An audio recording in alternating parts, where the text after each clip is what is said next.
Many mums and dads enter parenthood with big dreams, high hopes and great expectations. But the journey to parenthood is not always what we expect. I got postnatal anxiety and depression shortly after my first son was born, and it really just came as a total shock to me and just came out of nowhere. I was expecting to live my exciting life as a new mum, and it really just hit me and caught me quite by surprise. My wife experienced quite severe postnatal depression with our second and third babies.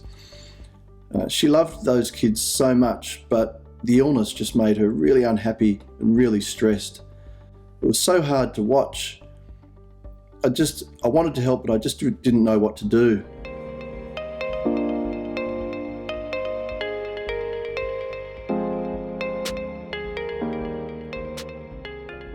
Many expecting and new parents living with perinatal mental illness struggle with shame and guilt.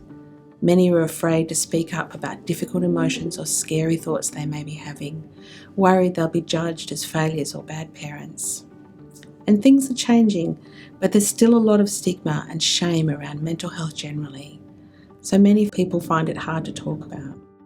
So I did find it hard to talk and in particular vocalise, so in person, to people at work about, in my case, postnatal depression. But the way around it was I decided to actually use written communication. So we do communicate a lot by email at work, and I actually just decided to be really upfront with everybody and state in emails that I have postnatal depression.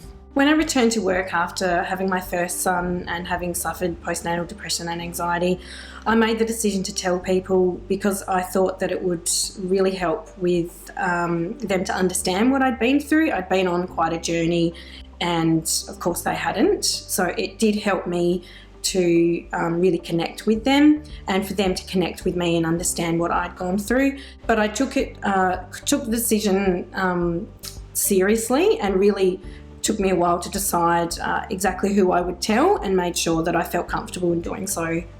When I was at work, it was quite hard to talk about what was happening at home with my wife's postnatal depression and the difficulties we were going through. But once I opened up to people and started talking about it, it was actually amazing how supportive people were.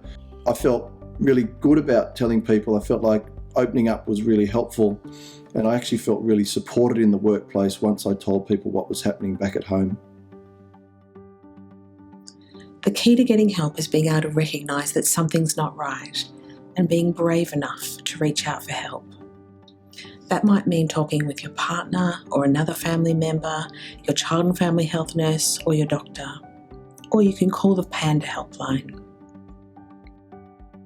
So the first step was that I contacted the Panda helpline, and that was the critical step, I guess, for me to then be able to speak to somebody, and they were able to help me formulate a clear and feasible plan of action for what I would do next, which then included things like finding a local GP who had a particular interest in mental health, for example, going to see the GP, getting a mental health care plan, getting referred to a psychologist, and it just, I guess, snowballed from there.